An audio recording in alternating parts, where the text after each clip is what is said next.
And ఇంకొకటి కూడా madam, మీరు అన్నారు ఇప్పుడే, అంటే ఈ పిల్లలు పుట్టకుండా ఉండడానికి కారణం, అంటే తక్కువ శాతం కారణం పెళ్లి లేట్ గా చేసుకోవడం వల్ల.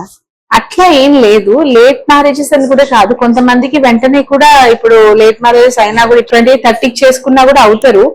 ఇదొక రీజన్ అంటున్నా. ఇప్పుడు లేట్ గా పెళ్ళైన వాళ్ళందరికీ పిల్లలు కారా అంటే అట్లా కాదు. అలా అని 21కి 22కి పెళ్ళైన వాళ్ళకి కూడా పిల్లలు కాకుండా ఉన్న వాళ్ళు ఉన్నారనమాట.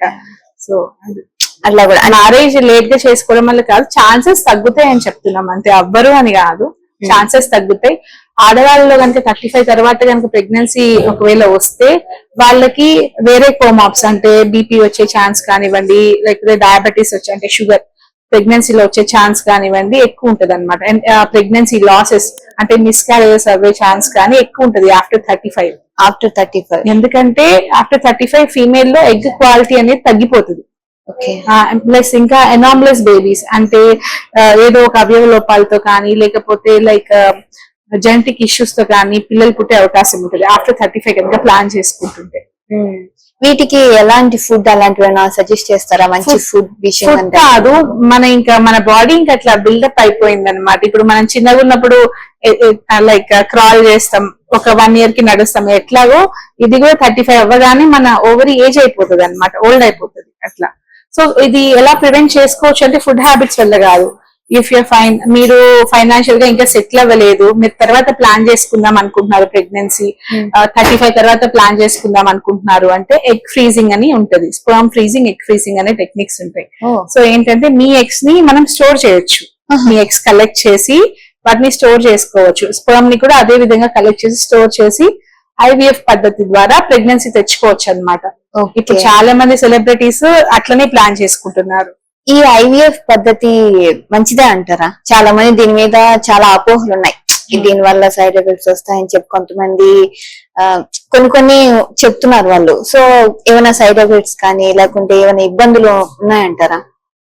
ఇబ్బందులు అంటే ఏ విధంగా అంటారు? ఏ విధంగా అంటే ఇప్పుడు బిడ్డను కనేటప్పుడు కానీ లేకుంటే బిడ్డ పెరిగేటప్పుడు కానీ, ఎందుకంటే అది నార్మల్ గా కాదు కదా, వేరేగా అయింది కదా ఐవీఎఫ్ అంటే. సో దీని వల్ల హెల్త్ పాడైపోవడాలు, ర్యాషెస్ ఇట్లా ఎక్కువ రావడాలు అట్లాంటివి ఏమన్నా అవుతాయంటారా? ఐవీఎఫ్ బేబీస్ కి నార్మల్ గా ప్రెగ్నెన్సీస్ వచ్చే బేబీస్ కి ఎలాంటి తేడా ఉండదండి, మొత్తం సేమే. కాకపోతే లోపల ఎగ్ స్పర్మ్ మీట్ అయ్యేదాన్ని మనం బయట చేస్తున్నాం అంతే. చేసి మళ్ళీ దాన్ని యూట్రస్ లోపల అంటే గర్భసంచి లోపల ఇంప్లాంట్ చేసేస్తాం.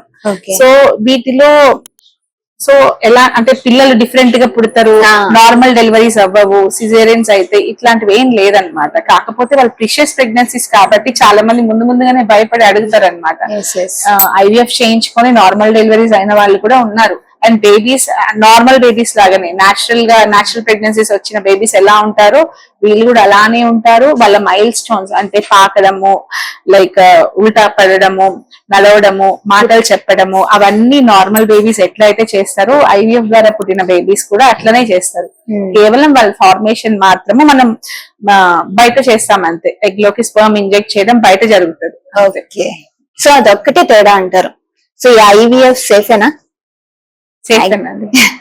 అండ్ ఇంకొకటి సేఫ్ అంటే వాళ్ళకి ఇంకా లాస్ట్ ఆప్షన్ అదే కదా పిల్లలు రావడానికి.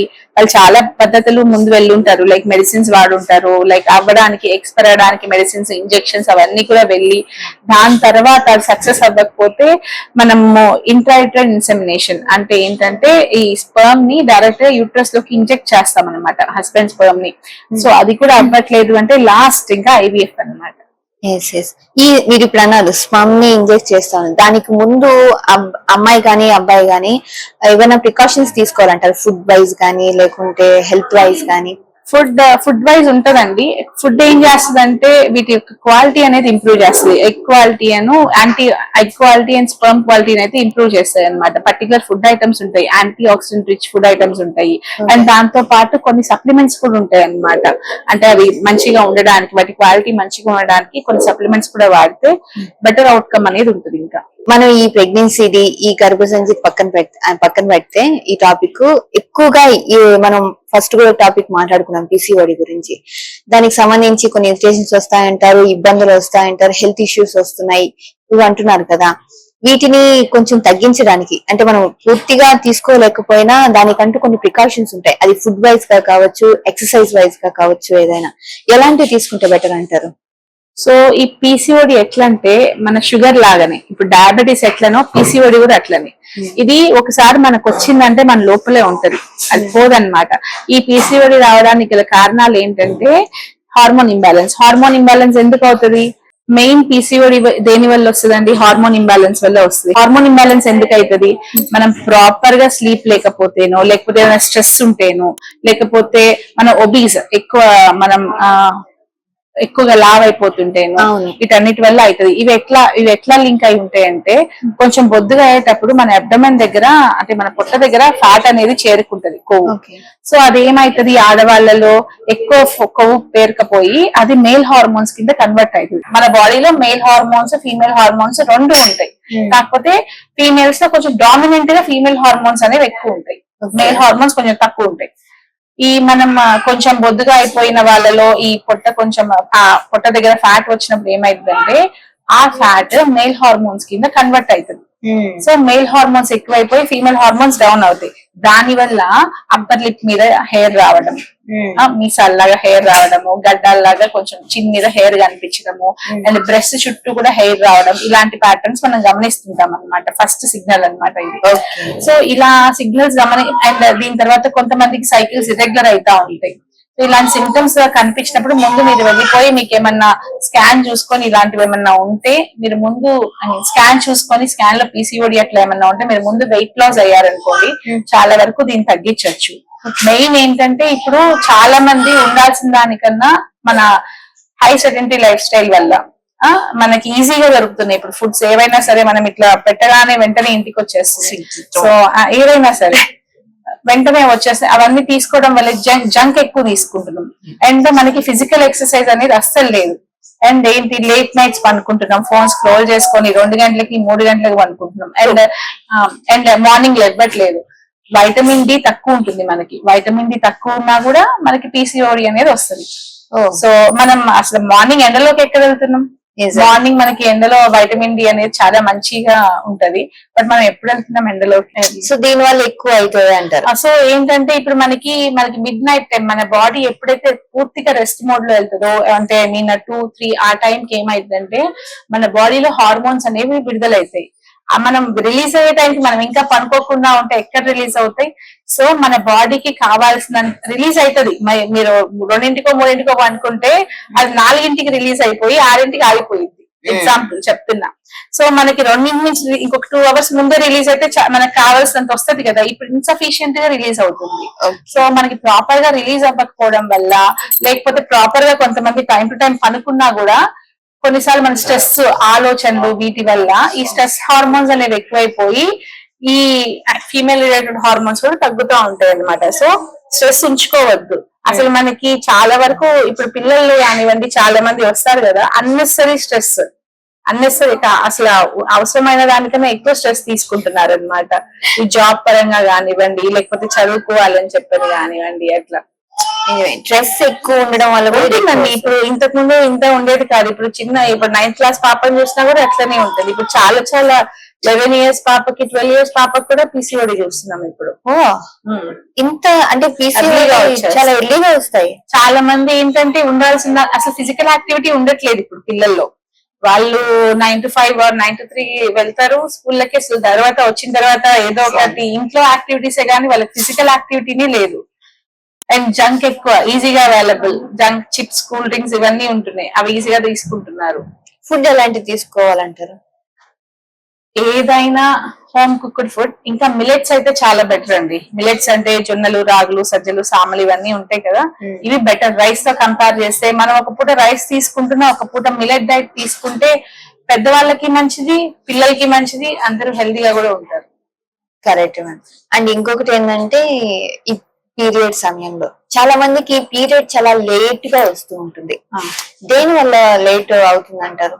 చెప్పాను కదండి, మేబీ పీసీఓడి వల్ల అవ్వచ్చు, లేకపోతే థైరాయిడ్ ఇష్యూస్ ఏమన్నా ఉన్నా లేకపోతే కొంతమందికి ప్రొలాక్టిన్ అనే హార్మోన్ అంటే కొంచెం హార్మోన్ ఇష్యూస్ వల్ల డిలే అవ్వచ్చండి.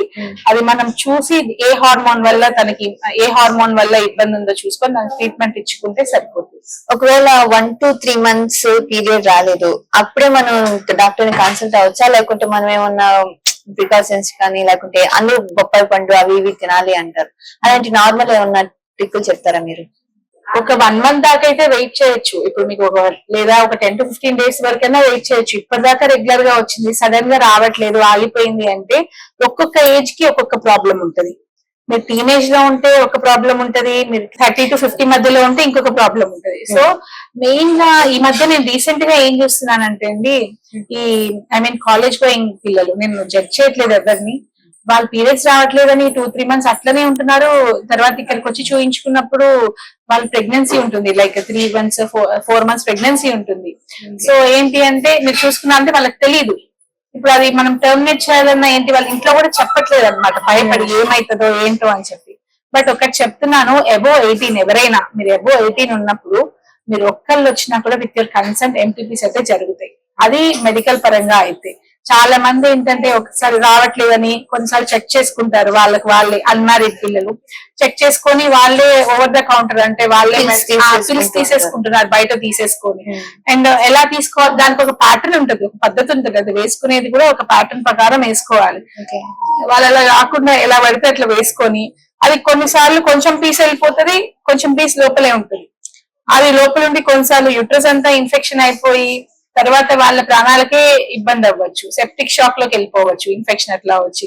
కొంతమందికి ఏంటి సగం ప్రోడక్ట్స్ లోపల ఉండిపోయి అది బయటికి రాక హెవీ బ్లీడింగ్ అయ్యి బ్లడ్ లాస్ తోని ప్రాబ్లం రావచ్చు. అండ్ ఇందరికి ప్రెగ్నెన్సీ యూట్రస్ లో రావాలనే లేదు, యూట్రస్ పక్కన ఫెలోపియన్ ట్యూబ్స్ అని ఉంటాయి. సో యూట్రస్ పక్కన ఫెలోపియన్ ట్యూబ్స్ అనే ఉంటాయి. మనకి యూట్రస్ లో వస్తేనే అది నార్మల్ ప్రెగ్నెన్సీ, యూట్రస్ లో కాకుండా వేరే ప్లేసెస్ లో వస్తే డేంజరస్ అన్నమాట. ట్యూబ్స్ లో గానీ ఓవరీస్ లో గానీ వస్తే డేంజరస్. ఎందుకంటే మన గర్భసంచికి మాత్రమే ఎలాస్టిక్ పెరిగే ప్రక్రియ ఉంది. ట్యూబులు ఎట్లా ఉంటాయి, చాలా సన్నగా పల్చగా ఉంటాయి. ట్యూబ్ లో ఒక 2 నెలలకో 3 నెలలకో ట్యూబ్ పగిలిపోతుంది. ఆ బేబీ పెరుగుతా ఉంటది కదా, అది దాని లోపల పెట్టలేదు, దాని లోపల ఉంచుకోలేదు, ఆ ట్యూబ్ పగిలిపోతుంది. ట్యూబ్ పగిలిపోవడం వల్ల హెవీ బ్లీడింగ్ లోపల అయిపోయి తర్వాత వాళ్ళ లైఫ్ రిస్క్ లోకి వెళ్ళిపోతుంది అనమాట, హెమరేజిక్ షాక్ లోకి వెళ్ళిపోతారు వాళ్ళు. సో ఎప్పుడైనా సరే నేను అందరికీ చెప్తున్నా, మ్యారీడ్ వాళ్ళు కానీ అన్మ్యారీడ్ వాళ్ళు కానీ, కొంతమంది ట్యూబెక్టమీ కూడా చేయించుకొని ఉంటారు, పిల్లలు కాకుండా సర్జరీ చేయించుకొని ఉంటారు. అయినా కూడా కొంతమందికి చేయించుకున్న ఫెయిల్యూర్ ఛాన్సెస్ 2% అయితే ఉంటది. మీరు నాకు పిల్లలు కాకుండా అయిపోయిందిలే, నాకు పీరియడ్ రాకపోయినా ఏం కాదని చెప్పి అట్లా కూడా మీరు ఉండద్దు. ఒక మోర్ దాన్ మీకు 1.5 month అయిపోయింది అంటే మీరు ఖచ్చితంగా గైనకాలజిస్ట్ ని కన్సల్ట్ అయ్యి అది ఎందుకు అయింది అని చూపించుకుంటే బెటర్.